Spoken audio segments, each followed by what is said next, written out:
Nabino balandi internet o bomesana kolanda biso bomo mesano bisika biso bozalaka bolandaka pona koyeba maekani mazali koleka na kati ya mboka ekolo Congo oyo kambani na mwana mboka Félix Antoine Tshisekedi Tshilombo mais mingi toyaka liboso ba etando na bino na zakanga moko te tozaka basatu moto ya liboso ezali nga moko na koloba liboso na bino Stewart. Moto ya mibale ezali ndeko na ngai Johnny Lenoir. Moto ya misatu ezali Général Neuville, maître que nous saluons en passant. Oyo azali empêché na bamakambo misusu oyo etali kaka mosala na biso. Mais na lombangu tokoya koyebisa bino nini esalemaki, tata mokonzi ya mboka azali wapi, akendaki wapi, mpona kosala nini mpe mpona koluka nini. Na komonopolize parole te, na kopesa ndeko na ngai Johnny Lenoir okoka kolimbolela bino batu bamonaki tata mokonzi ya mboka abimi ake mobembo akendaki bisika kani ndeko na ngai Johnny Lenoir. Vous avez la parole. Merci beaucoup Stewart de père et de mère tokoki koloba boke kopesa ba information pour la mokonzi ya mboka Fati Beton Aigle de père et de mère mwana maman Marthe Kasalo tozali ko saluer en passant. Toningi to rappeler bana mboka que semaine passée semaine oyo tukoleka mokonzi ya mboka asalaki ba rencontre ebele ayambaki tout d'abord ndeko na ngai Stewart de père et de mère Émir à Qatar oyo basignaki na ye plusieurs accords de coopération dans différents domaines. Mais Kassim Kolalobi, Stewart de père et de mère, moi papa colonel Stewart, Mokozambo Kafati Beton Aigle de père et de mère, Asalaki Mobembo Azali précisément na mboka ya Angola, Bisika Oyo 7e sommet ya Union européenne na Union africaine, Bisika Oyo Mokozambo Ka participaki azwaki maloba kolobela oezali sécurité na oezali coopération entre l'Union européenne na oezali l'Union africaine koloba boye na message na ye kolobela sur la sincérité, le partenariat et puis la souveraineté des États au niveau de l'Afrique en général. Mokonzi ya mboka akutanaki lisusu ndeko na ngai Stewart de père et de mère na président ya Sénégal oyo basololaki coopération entre la RDC et puis la République sénégalaise. Nako monopolize malobanga moko te mais kasi nayebi Stewart de père et de mère ozali mpe ya kobakisa na oyo ezalaki rencontre ya 7e sommet entre l'Union européenne et l'Union africaine. À toi Stewart. Merci mingi ndeko na ngai Johnny Lenoir. Lolenge uti koyebisa baimboka pe bayi ekolo. Sommet ina ezalaki sommet ya Sambo. Oyo esalemaka même pamba te tozalaka na partenariat na biso entre l'Union européenne et l'Union africaine. Boyebi ke tata mokonzi ya mboka yenda utaki kozwa bâton ya commandement oyo etalaki présidence ya CIRGL oyo ezalaka kogere ba pays ya Grand Lac. Ezalaki na maboko ya oyo azali homologue na ye Joao Lourenço atikelaki ye baton batu bakomitunaka mpona nini tata infiltration niveau ezalaki na kati armée akokamata batu boye atindi bokende korepresente Congo bokoyoka mayo nyonso bakosolola kuna ese ekomi na Kigali epa ya criminel Kagame na yango tata mokonzi ya mboka bapli kodeplace ye moko mena ya mutuya parce que azali président ya CIRGL akokaki kozanga te po akopesa mbela bisika nyonso po na pole ekota na kati ya mboka na biso mingi na bandeko na biso ya est ezalaki important de voir ba partenaire oyo tozali kobenga ba Union européenne po bango pe baza na ba jeune ebele bakojouer ya nyamu kuna na kati ya mboka ya criminel Kagame. Il a fallu sikoyo abanda kolobelaka batu iso po na kimia eya na koloba na ye alobaki eloko ya motuya ezalaki la souveraineté, c'est-à-dire mutu moko te akoki koyingela na bandelo ya mususu ndenge bomoni criminel Kagame akota na Bukavu pe Goma me biloko nyonso wana eza Kagame ye moko te parmi l'Union européenne batu bazali ko soutenir ye na yango bomoni tata mokonzi ya mboka atelema kingwi pe kobeta na mesa koloba ete tolingi sincérité tokoki kobengana te ndenge ayebisa tata Sassou Nguesso na ngambo awa tokobengana bandeko te en même temps tomichu bakamba mbeli na nsima apo Johnny Lenoir. Merci beaucoup Stewart de père et de mère nalingi na bakisa koloba boye mokonzi ya mboka Faci Beton Aigle de père et de mère oyo azongisi oyo ezali mboka ya RDC sur les concerts de nation dans les concerts de nation asi alobi na kolala te na kolala pungi te mais bisika nyonso oyo bakolobela oyo ezali RDC bakolobela makambo ya mokili oyo bisika bakolobela oyo ezali kimia sécurité paix bisika bakolobela développement bisika bakolobela climat réchauffement climatique bisika bakolobela makambo nyonso oyo ezali koconcerner développement ya monde mobimba biso République démocratique du Congo tokozala bisika wana lolenge oyo tukoloba awa mokonzi ya mboka Faci Beton Aigle de père et de mère oyo tojira tolobi toloba fidélité loyauté jusqu'au sacrifice suprême alobelaki message clé alobi ko alingi aseko entre l'Union européenne et l'Union africaine que le partenariat soit sincère, que la souveraineté des pays africains en général et en particulier la RDC soit respectée, c'est-à-dire que mokonzi mboka alobeli oyo tozobenga na droit intangibilité ya ba frontière ya RDC. Dekolanga Stewart de père et de mère pour rappel, oyebi très bien que lelo oyo mokonzi mboka Faci Beton Aigle de père et de mère ake bisika nyonso ko démanteler ko déboulonner bisika nyonso oyo Kagame le criminel, le président rwandais bisika nyonso oyo bazalaki na sima na ye. Nous avons cité l'Union européenne, la Belgique, la France, Kazakhstan, bisika nyonso oyo Kagame azalaki na partenariat bisika oyo azalaki kozwa ba aide extérieure pour la économie na ye parce que en passant de Konanga Stewart de père et de mère le Rwanda n'a pas de richesse, n'a pas de minerais. La seule richesse Rwanda azali nango ezali kaka bangombe oyo ezali ko produire oyo tozo ko benga miliki mais kasi pendant plusieurs années, plus de 30 ans Kagame ayaka koyiba nkita na biso Kagame ayaka kokoboma bandeko na biso ya Nord Kivu Sud Kivu Kagame azali moibi oyo abandaki koya koyiba azali ko présenter la face ya Union européenne ya ba grande puissance même devant les démocrates américains kolakisa que yazalaka na coltan yazalaka na or yazalaka na cassiterite azalaka na picorba ba richesse nyonso tozali kobenga ba minerais stratégiques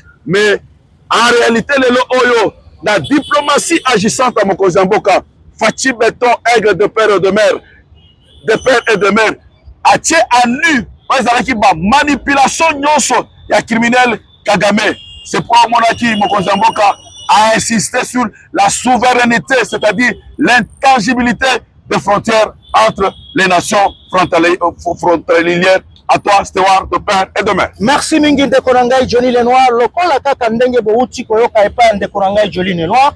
Mutu wana azalaki muibi. Nini ya azalaki kosala? Akokota aibi bankita na biso. Ake kuna epa na ye atie Made in Rwanda. Made Rwanda. Sikoyo tango tata mokonzi mboka bandi kotambola ba Kazakhstan, ba Qatar, bisika yake ndaka koteka kokosa. Mais batu wana basalaki pe effort bakepa na ye kendola kisabiso babisika ba usine ozalaka ko produire usine ezalaki te abandi ko kendo kolakisa bango bangombe ozomona kesiko batu wana balobi biso tokanisaki akomema biso neti tokendaka na bakolozi na balwala balikasi na bakambof na bakipushi ola kisabatu ba central ola kisabatu ba mine d'exploitation na yo obandi ko kendo kolakisa bangombe kasi bankito tekela biso zoka za kaka na bantrepot oyo ataka ba Made ya Rwanda na yango boyaki komona Emira Qatar tango aye kondimela tata mokonzi mboka lobi ya solo na yebaki te mutu wana zali fa quoi de colonel alingi ajouter Stewart de père et de mère message clair oyo Emir de Qatar apesaki le criminel Kagame parce que Emir de Qatar azalaki na ba investissement oyo asalaki na niveau ya Rwanda avant que mokonzi mboka oyo azali kokende ko déboulonner bisika nyonso oyo Kagame abanda kokende osigner ba partenariat okosa kazali na olo kokosa kazalaka na coltan, kokosa zalaka na piclore, kokosa zalaka na lithium, tout ça et consort. Autres zali kobenga na lifala ça, ba minerai stratégique ou bien ba minerai critique. Mokonzi mboka akendaki na Kazakhstan, mokonzi mboka akendaki na Qatar, bisika oyo mokonzi mboka azali kolobela oyo ezali grandeur ba minerai ya mboka na biso. Emirat ya Qatar tango akendaki na mboka ya Rwanda apesaki message clair epai ya Kagame le criminel koyebisa ye a retirer oyo ezali ba troupe na ye na niveau ya Nord Sud Kivu parce que États-Unis il en a marre. Les États-Unis veulent à ce que la paix rentre en République démocratique du Congo, précisément dans l'est de la République du Congo. En dehors de cela, Émirats arabes, Ayebisaki Kagame, le Kola Basalaki ba investissement ebele. Botala lelo Rwanda, ezali kotambola lisusu te parce que lelo oyo crise économique, ezali makasi na niveau ya Rwanda. Nyonso obo wanda koloba koyoka ke non, le Rwanda c'est un bon élève, un modèle. Il y a développement économique. Et Zalaki Kitanabiso Kagame Abandaki Koya Koiba en complicité avec l'ancien président de la République démocratique du Congo. Nous avons cité de son vrai nom Kanambe Hippolyte alias Kanambe Hippolyte Kazembere de son nom d'emprunt Joseph Kabila. Oh, il a joué un grand rôle dans l'infiltration de l'armée congolaise. Il a joué un grand rôle avec Kagame, son oncle, pour déstabiliser Oezali, République démocratique du Congo, pour infiltrer l'armée Nabiso jusqu'à la moelle épinière. C'est pour le moment qui, après visite, il y a Émirat, na niveau il y a Rwanda, Émirat, Ayaki à la République démocratique du Congo, pour un investissement de plus de 21 milliards de dollars. Donc, comme on a mis Oezali Koya, avion à Kilikili, il y a Qatar Airways et Komandako Sala. RDC et Kokende, na niveau il y a Qatar et parmi eux va signer qui va accord ezali accord diplomatique oyo kosala que bato nyonso ba congolais nyonso oyo bazali na ba passeport diplomatique ba passeport de service bakoki ko voyager na Qatar sans que bazala ba visa. À toi Stewa. Merci mingi ndeko na ngai Johnny Lenoir pamba te boyoki makambo maso oyo bayuti koyebisa bino epai ya moninga na ngai Johnny Lenoir.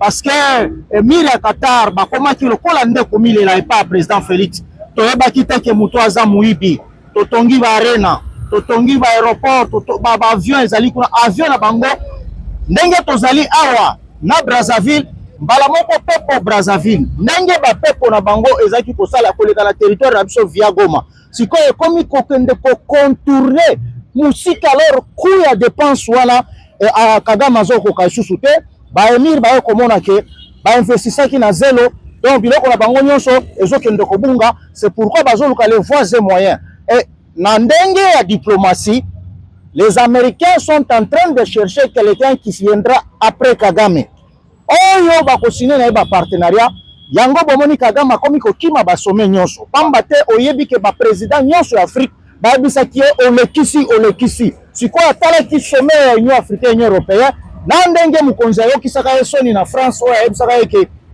nazopesa ye loboko ayoki solo ya bato baza kuna lebina kokende te parce que abayebi kaza criminel yango bomoni diplomatie agissante ya tata mukonzi ya mboka oyo tozali kofélicité oyo tozali kotia maboko oyo biso nyonso toza nsima na ye elongola bamampinga na biso na bawazalendo na nzambe tokolonga parce que kote toyutaki na Kagame ezalaki lipa na nguba te sikoyo Kagame ye moko amomi kotala akomi kotala mai atali fufu est-ce que ekokoka ou ekoka te parce que Félix a ke kofunda nga bisika nyonso asambwisinga donc soki amekaka na ndenge aboyaka rencontre ya Félix na Lorenzo ayebaki ke kuna bakoka kosambwisa ye mabe abeti tula mwisi azala nalingi na chite koloba boye lelo oyo Stewart ndeko na nga de père de mère Kagame est dans l'isolement politique. Kagame bisika nyonso bazali kolobela makambo ya paix, ya sécurité, ya développement. Soki ayoki ke mokonzi mboka Fati Beton, moko Ntongoro,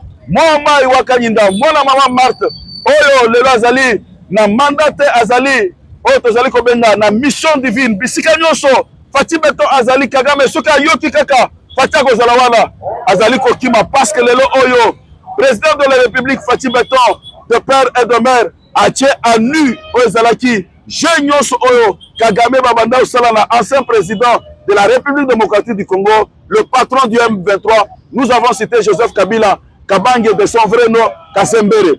Tolingi toloba après sommet il y a Union européenne avec l'Union africaine.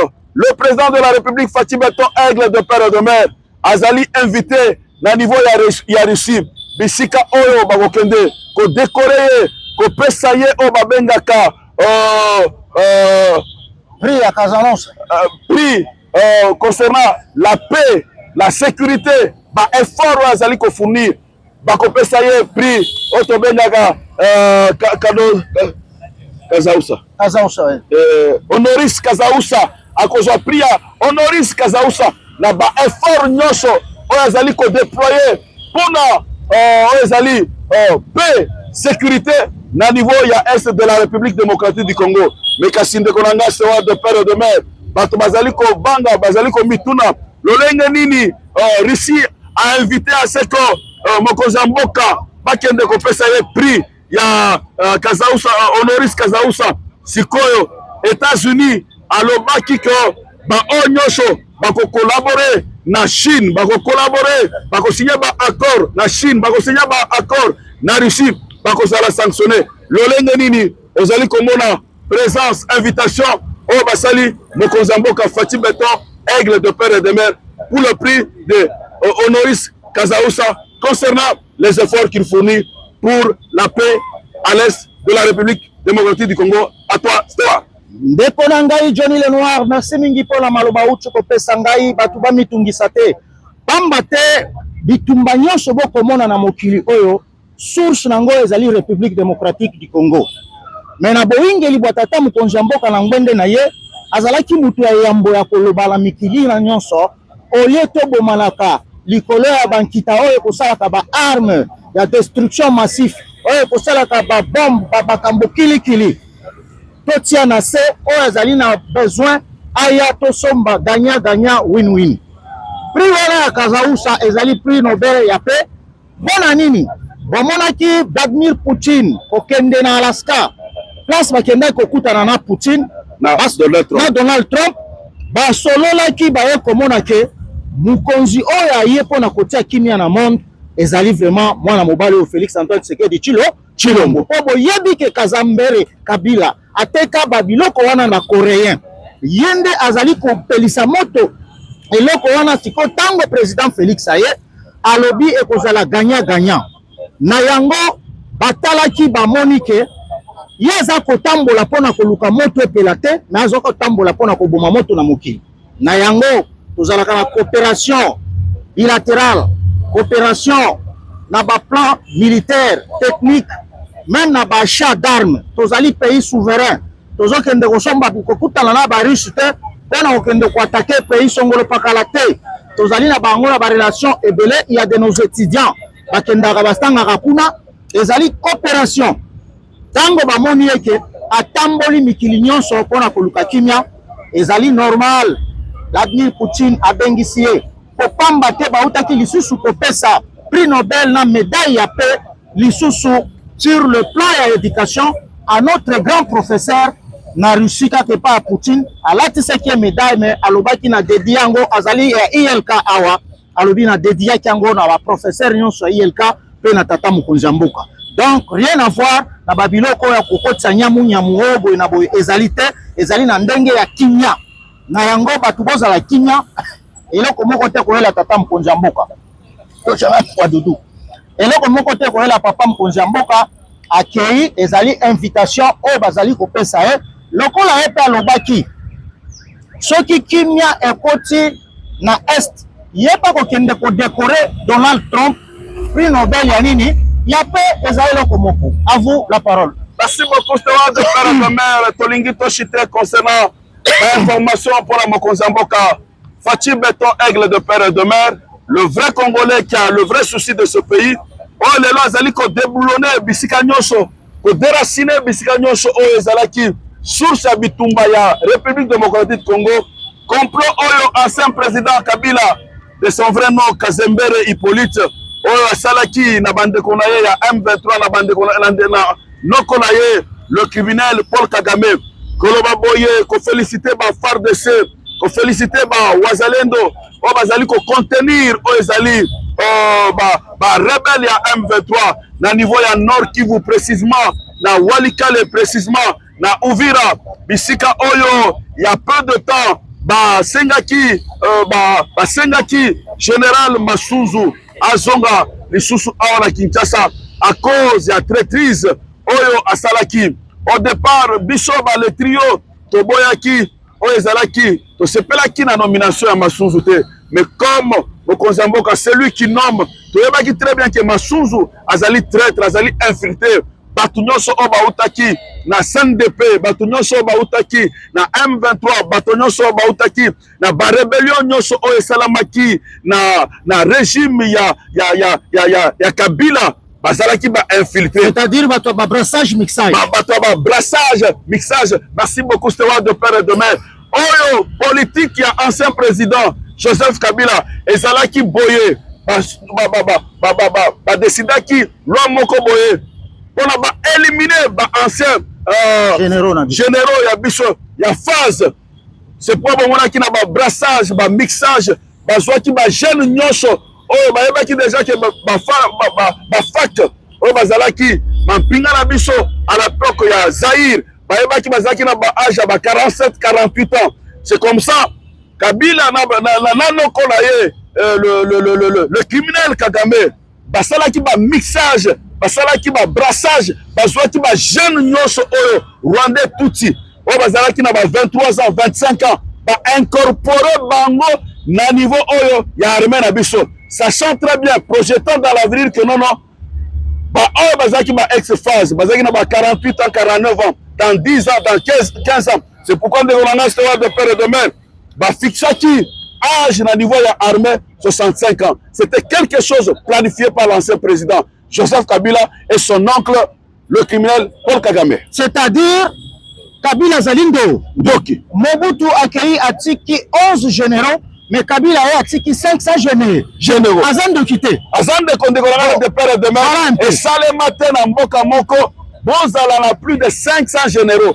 Et la plupart de ces généraux, c'était de tout Rwandais, bande de Konaïe. Balekana ba école académique te, balekana ba FOT, balekana ba école de guerre te, de Mbalamoko, de Likili, capitaine, major, colonel, Kokoma Bayebite, français, Bosco Tanganda, général. Akena se pays okosa mara mnogoni na bina na Kinyarwanda donc ozo mona ke Kabila zalakindo doki na lingila bakisa tosu kisa pona lelo concernant le président de la République Fatih Beton Aigle de père et de mère Koloba va remplacer général Masunzu par Abdallah Nyembo Oyo Azalaki le général le commandant des opérations na niveau ya Ituri et pa ya général Johnny Luboya Kashama Oyo alakisaki ba insuffisance na ye mais kasi lisusu tozo comprendre nomination Abdallah Nyembo oyo salamaki na niveau et salama na niveau ya Uvira mais kasi tozali ko kanisaki à comprendre conscience que non mboka na biso ezali pour ba congolais à ko trahir lokola général Masunzu te à toi Steward. Mais yo yebi bien que yondo lo bakango que le président c'est un grand joueur de dames ayebi biloko nini ya kosala. Parce que Masunzu andimaka te. Lokola balongoli ye batindi na troisième zone de combat Abdallah ye moko amoni makayekani mayeli batu ba ebele bazali na Kinshasa awa tozali kolika ke te mbala oyo akokota na mulongo ya baitwina te akosala musala na ye ndenge elongo bani tozali ko souhaiter bonne chance akoka koyeba ke le Congo tozaka kala mboka moko Kalaka indivisible Congo de tata Congo de mama na banza tozali kokende sikoyo na chapitre oyo kolobela oyo azali moko ya bana mboka à la personne ya ministre na biso Dudu Famba Likunde Libotai oyo tobengaka Pakebo mwana ya Kisangani Boyo Masinga Mwambe oyo akotambola sous l'impulsion ya chef de l'État oyo akosala ba réforme ebele na kokamata maloba mkena pesa na ndeko na ngai Johnny Lenoir akoka kolimbolela bino nini Dudu Famba sali to utaki wapi to komi wapi peto zokende wa vous avez la parole. Merci beaucoup Steward de père et de mère. Félicitations par Konzia Finance, nous avons cité Doudou Famba le Pakebo, information à la une pour la Doudou Famba le Pakebo, Tokoki Koloba Boye, Doudou Famba le Pakebo, à côté ici, Oezali, réforme structurelle et Oezali, stabilité macroéconomique. C'est-à-dire depuis qu'il a été nommé comme ministre de Finances, Mwanamboka, l'homme de la rigueur, l'homme de l'orthodoxie dans les dépenses publiques, à Saliba, réforme ébélée, Otozali Kobenga, réforme structurelle, et puis à Sali, stabilité macroéconomique. Sur le plan des réformes de la finance publique, Doudou Famba, le Pakebo, a sali engagement de réforme. Ministre Doudou Famba, le Pakebo, a réaffirmé aux engagement du gouvernement pour poursuivre la réforme structurelle. La réforme Wana, ezali visé pour rendre aux Ezali qui est la biche économique congolaise plus robuste et puis aux Kobenga transparente. Pas seulement cela, Doudou Famba, le Pakebo, parmi la réforme à Saline, Tokolobela Ndegonanga Steward de Père de Mer, modernisation et digitalisation, la réforme Ouana Ezali en cours. Tolobi, notamment la généralisation de la facture normalisée. En dehors de la généralisation de la facture normalisée, Doudou Famba, Asali Lissous Tozobenga, la télédéclaration de la TVA, la télédéclaration de la TVA, Ezali incluse dans Tozali Kobenga, la facture normalisée. Pas seulement cela, la réforme Mosusu, la digitalisation des services, c'est-à-dire de Konanga Steward de Père de Mer, auparavant, service Nyonso, il y a une régie financière, il y a une assiette fiscale, manuellement, mais Kassilelo Oyo, ce qui est une administration fiscale, na régie financière, Okokuta, la régie financière Nyonso, de Konanga Steward de Père de Mer, la digitalisation des services. Pas en dehors de cela, la fiscalisation de placement bancaire a participé aux Ezali, nouveauté aux Ezali Kobenga, la fiscalisation de placement bancaire. Pas seulement cela, réforme Moussoussa Mounene, Doudou Famba, les Pakebo de Père et de Mère, à Outukosala, création aux Ezali Kobenga, le compte unique du trésor. Le compte unique du trésor a Tcheyango pour implémenter aux Ezali compte unique à trésor, c'est-à-dire cité comme les avancées, avancées majeures pour centraliser les ressources publiques et améliorer la traçabilité.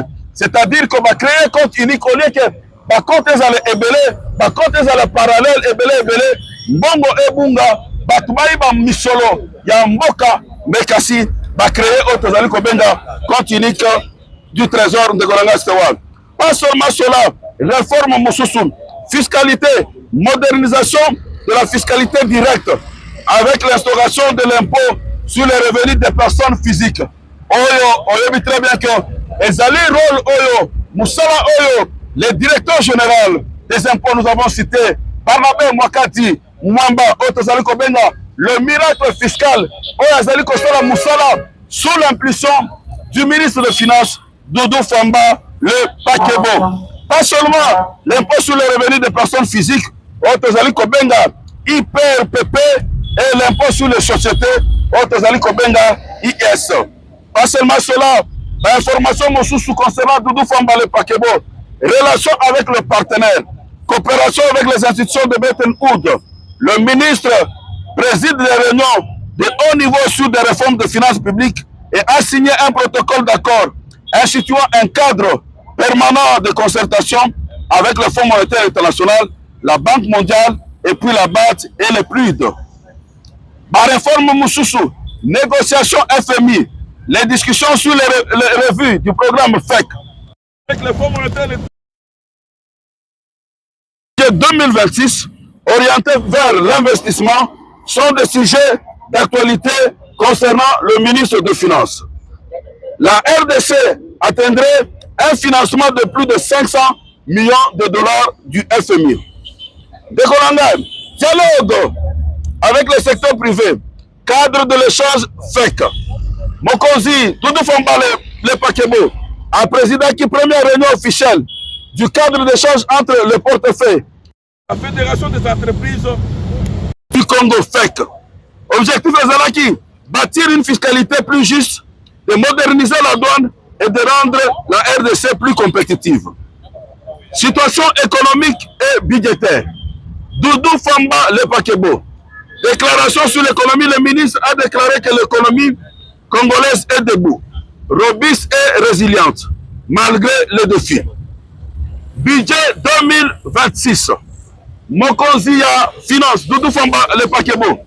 Azalaki d'abord devant Otozali Kobenga, Assemblée nationale, Bishika a présenté le projet de réduction des comptes 2024. Azalaki devant Tozali Kobenga, Commission Ecofin, Bishika Oyo a expliqué qu'il y a député national, l'Olenge Nini, Misolo ya 2024, Ezalaki utilisé. Budget 2026. Le projet de budget 2026 est en progression grâce aux réformes structurelles, avec une forte allocation de Kolanga Stewart de père et de mère de 30% consacrée à la défense et sécurité nationale. Plus de 8 milliards de dollars sont prévus pour renforcer la sécurité et la défense nationale dans le budget 2026. C'est-à-dire que Mokozamboka Fachi Beton, aigle de père et de mère, l'une des priorités pour Mokozamboka est armée, défense et sécurité, parce que Mampinga Rabiso, il faudrait Ezala Makasi, Ezala Outillé, Ezala la Bibundeli, il y a génération, il y a nouvelle génération. En résumé, de Kolanga Stewart de père et de mère, effort au ministre des Finances sous la direction, effort au ministère des Finances sous la direction de Doudou Famba Le Pakebo, ils allaient concentrer sur la consolidation des réformes administratives et fiscales pour garantir la stabilité économique, la cadre moko et la coopération renforcée avec le partenaire international et les secteurs privés. À toi, Stewart, pour les commentaires. Merci Minginde Kolangai Johnny Lenoir, Pamba Tebo Uchi Kolanda, Naboke Bignon Somaekani Baebisi Bino, Oh Mwana Mboka Doudou Famba Likunde Libotai, Ako Salaka na cadre ya ba réforme ya mboka na biso, ezali kotala makambo tali misolo. Bomoni ndenge bayebisi bino boingeli ya ministère na biso ya finance na ba digitalisation par rapport à ndenge zalaki liboso manuellement, c'est-à-dire biloko nyonso ekomi kokende na vitesse oto bengaka ya ba G4 G5, c'est-à-dire na mukolo moko bazozwa rapport ya 26 provinces nyonso na makambo etali ba misolo na biso. Aeko kamata lisusu akotisi ba TVA oto zali kobenga ba taxe ya ba valeur ajoutée, abakisi makambo ebele. Bomoni ndenge bauti ko féliciter ye na FMI, Fonds monétaire international, boye komona ba banque lokola Banque mondiale, bomoni ba BAD, ba banque ya développement africaine, nyonso wana ezali na lokumu ya tata mokonzi ya mboka po pamba te Doudou Famba ako travailler sous l'impulsion du chef de l'État. Oyo bomona tata mokonzi ya mboka lobi la traçabilité. Comme c'est aussi un homme de traçabilité, un homme de rigueur, na ngo makambo na yo kende kaka se liboso, tokotika kolika eke tokosenga la tata mokonzi ya mboka. Poto yoki déjà dans les jours à venir qu'il y aura ba nomination. On ne change pas l'équipe qui gagne. Azali lokola Léopard na biso ndenge tokotiela ngo mutema pona kokende na mondial. Azali mutu tokotiela motema pona ba maximisation ba recette, parce que azokende même au-delà des assignations. Na yango totombeli bolamu, totombeli chance ebele na banza tolingi tokende sikoyo na chapitre ya kochite pona kokota na oyo etali parti toza kobenga Union pour la démocratie et le progrès social. Oye kambami na mwana mboka Augustin Kabuya Chingoma aka 47. Chingoma, à vous la parole. Merci beaucoup, Stewart de père et de mère. Tolingi Tolobela Siko, Union pour la démocratie et le progrès social, conduit de maître par le secrétaire général, l'honorable Augustin Kabuya Chingoma Pungu, Otozobenga, président par intérim. C'est le seul qui engage le parti, l'UDPS. Oya Outaki Konome, Oyezalaki, membre, il y a deux commissions, la commission préparatoire, il y a congrès extraordinaire, Oyezali statutaire, parce que dans le statut de l'UDPS, il y a le congrès extraordinaire, il y a aussi le congrès ordinaire. Le congrès extraordinaire, Oyezali là-bas, matière spécifique. Congrès extraordinaire, Oyezali convoqué par l'honorable Augustin Kabuya, le secrétaire général, le député national, le sénateur, ezali na ba objectif mibale. La révision du statut du parti et la révisitation du règlement d'ordre intérieur. Ezali congrès ordinaire. Les points à traiter sont spécifiques et bien spécifiés. C'est-à-dire, Tolobeli Ozali, révisitation, mise à jour, il y a statut, il y a IDPS. Parce que le statut de l'IDPS qui régit l'UDPS, l'Union pour la démocratie et le progrès social, au Bazali na pouvoir, et Zali kaka statut, au Tozali qui n'a pas l'opposition. Au Bichon Stewart, Tolobela Yango depuis 2019. Il a fallu que le statut de l'UDPS soit contextualisé, soit réadapté parce que ezali oyo statut oyo tokotelaki congrès na 2011 ou 2012 ezali congrès ordinaire te alors tozali koya ko revisiter statut na biso ko revisiter règlement d'ordre intérieur toyeli makambo mususu te kasi tolobi boye ko féliciter le secrétaire général ko féliciter ba nominé Oto sengi bacha bwanya na bango, bacha mayele na bango, afin que basale la biso o ezali statut moko ya kitoko, basale la biso règlement d'ordre intérieur ya kitoko pour la partie na biso IDPS. Ici nous sommes forts divisés, nous sommes faibles. Donc si mention spéciale, félicitations na ba onyo so bazaki nominé. Être nominé, c'est un plaisir, mais ezali charge parce qu'il faudrait que tu mitou Kocha mayele, kocha bwanya, pour kobimisa la biso statut ya kitoko, règlement d'ordre intérieur ya kitoko. Le secrétaire général, le président par intérim, il a nommé bateau na ba tendance nyonso, na ba territoire notre ba secteur nyonso. Asali, il n'a pas fait de parti pris. La preuve en est que ceux-là qui ont été nommés, nous les félicitons. Bishop est toujours ma figure emblématique. On n'a pas été nommé par le secrétaire général, Augustin Kabouya, mais Tozali Simanaye. Autre Senga ezali que Bandeko na biso, o ba nommé Bango, pas pesa mayele na Bango, pas pesa boya na Bango, qu'ils donnent le meilleur d'eux-mêmes, afin que ba pimise la biso statut à kitoko, règlement d'ordre intérieur. À toi, Stewa. Merci mingi ndeko na ngai Johnny Lenoir lolenge uti kolimbolela baimbo pape ba yekolo. Ezali congrès ordinaire te, ezali congrès extraordinaire. Lolenge uti koyebisa bango po buku likonzi ya parti na biso o tozaki kosalela ezalaki obele tango tozalaki na opposition. Na yango tango toingeli na ngwenda bokonzi, il fallait tosala toilettage. Batala ba maekani tokokazi kosala pour que tokoka ko avancer et puis mingi ezalaki lisusu pona règlement d'ordre intérieur ya parti na biso.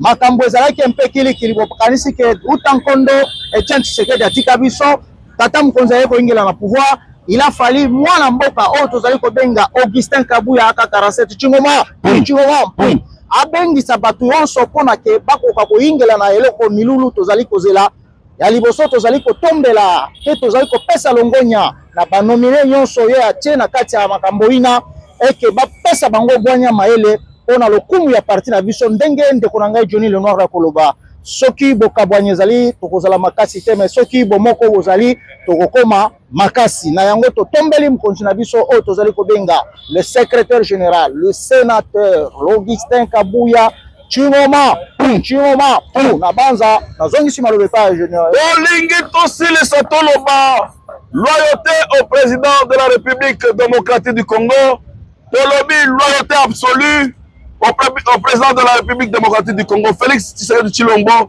loyauté au président par intérim, le secrétaire général, député national, sénateur, loi, loyauté, loi, loyauté, loi.